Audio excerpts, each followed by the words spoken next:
Hey, good morning. How's it going? I am trusting that you're doing well. Well, today we want to talk about the fact that we always hear people saying that your network is your net worth. What does that really mean? I think for a lot of people, we actually don't know what this means. And I want to give this in context of with playing within this community that we are playing in, which is the M5 Property Addicts. And over and above that, how best can we actually put your net work to be your net worth in practice? Because some of these words can just be words, but we actually don't know what that it means. And I want to give it an example in relation to student accommodation and the training that's coming up soon to say, can your network actually produce a net worth for you? My name is TJ Taurai Jack, and I want us to dive into this a little bit deeper so that we can understand what this actually means. Yeah.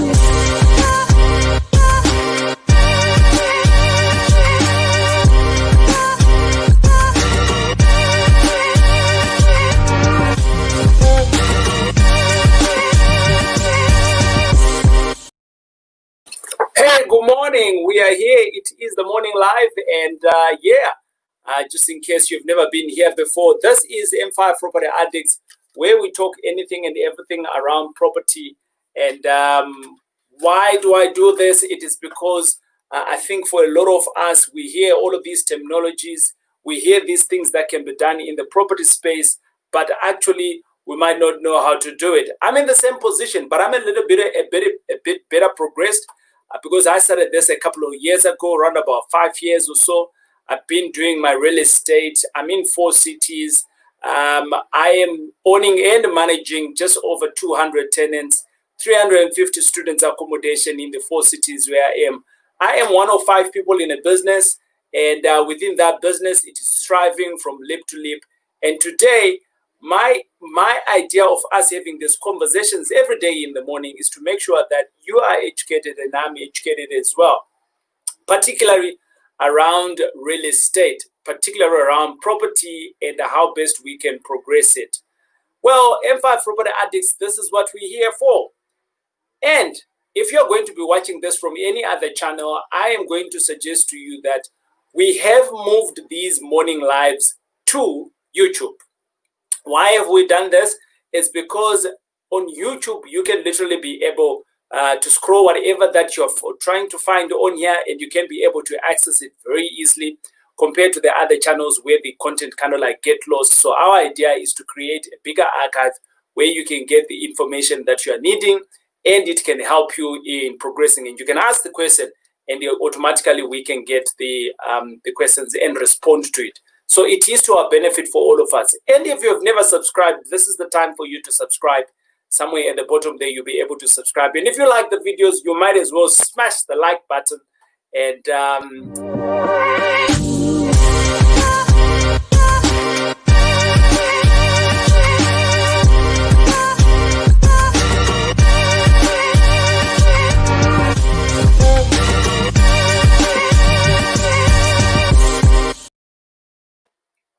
all right, we're back again. Right, let's jump into the conversation that we actually want to talk about. And today we want to talk about the fact that your network, right, network, people within your surroundings, right, they can create your net worth. But I actually don't want to just talk about that, because a lot of people then say, TJ, I need to know the Matsepes, I need to know DJ Spoo, I need to know, all the other people within our spaces that are millionaires.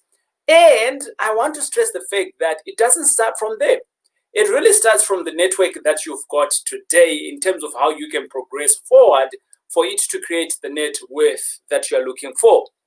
Now, I want to give you 3 things. And these 3 things in both on how best can you actually create the right network, or how best can you actually identifying that the people in your network right now are not the right people for where you want to go, creating the net worth that you're looking for. And I'm in no difference from you. I'm in the same boat, and I'm always trying to prune to see intentionally who is in my network. Are they adding any value? And are they making me progress to my net worth that I am looking for? People that you know, the information that you know can lead you to making good money. And I want to speak to this in relation to the student accommodation. Now, a lot of people have come through to me and they've asked me the question, TJ, you're talking about student accommodation in the month of October. We've been hammering on it around for the last 20 days and we're keeping on, and I'm not going to stop until the end of the month. The point is that Reta is having a training on the 29th of this month of October, and that training is literally going to charge you 2,000 Rand. Normally it's around about 6,000 Rand. And on top of that, she is going to give you access to herself and for around about 3 days, and where you can ask as many questions. Why are we doing this? Very simple. We are trying to solve the problem that is there, which is student accommodation. And many people have then come to me and said to ask me the question, TJ, I spoke to my aunt around student accommodation. She said it's not a good idea. And I asked the question, does your aunt, has she ever done student accommodation? And he said, no. So I said, okay, how do you know that the advice that you're getting from your aunt is good advice? And she says, well, hey, brah, they were talking about it. So I'm like, okay, your aunt's brah was talking about student accommodation. Does your aunt's brah, have they ever done student accommodation? And he says, I don't know.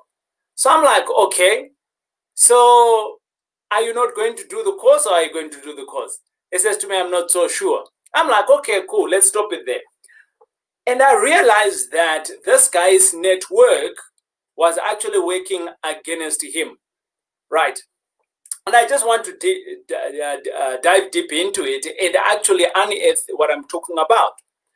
The people that are around you in today, let's just talk about you are married. The people that you're sleeping with is your network. Your kids, your family, your helper, your neighbor is your network, because you spend time talking to those people.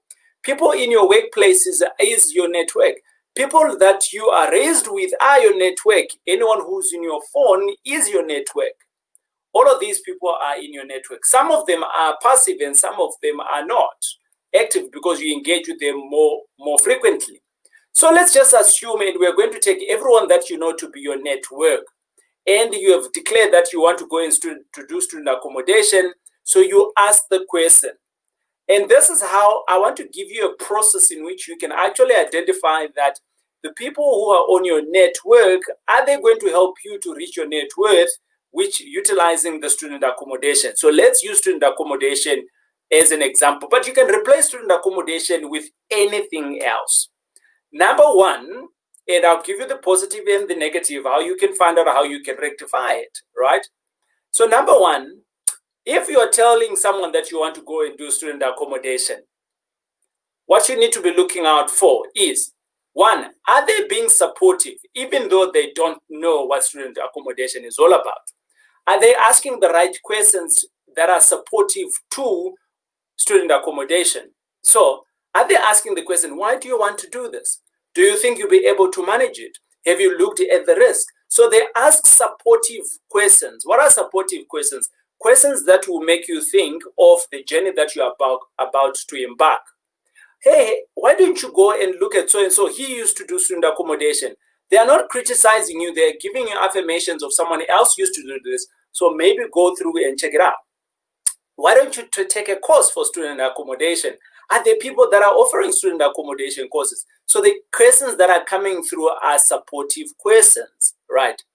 Now, let's ask the same question again, but instead of being supportive, I'm going to say that this person here is going to be subtracting, or being a thief, or being a parasite. These are the people that are going to be now on the negative side. Instead of being supportive, they're just going to tell you all the other horror stories that happened to student accommodation. So-and-so's house burnt. So-and-so, they had students, and the students did ABC to the house. So-and-so, they had a student accommodation, and it turned out to be a brothel. So-and-so, so they're telling you all the negative things and highlighting all the rubbish that goes in.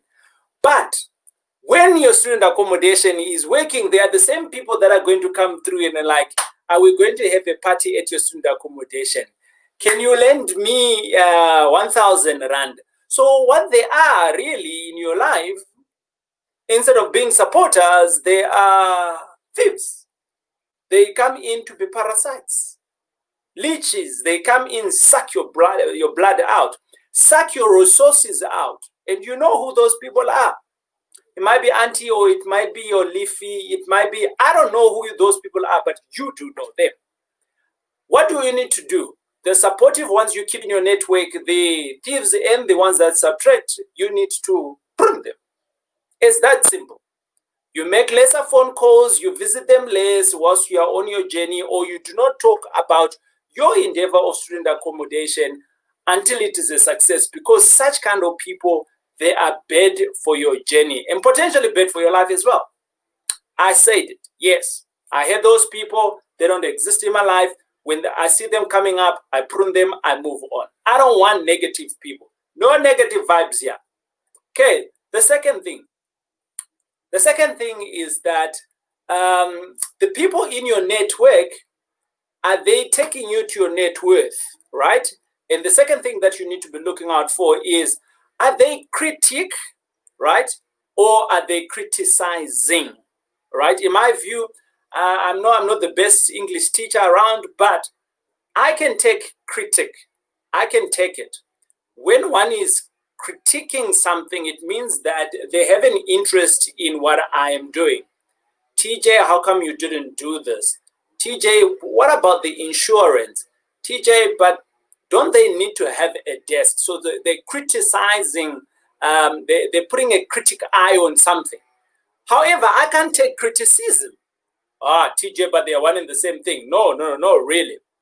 I think when one is critiquing something, they have an interest in it. And for that reason, I think that they are looking at it with an eye of being supportive, and they have an interest in what I am doing. And for that reason, they're like saying, well, TJ, if you do it A, B, C, D, it might work.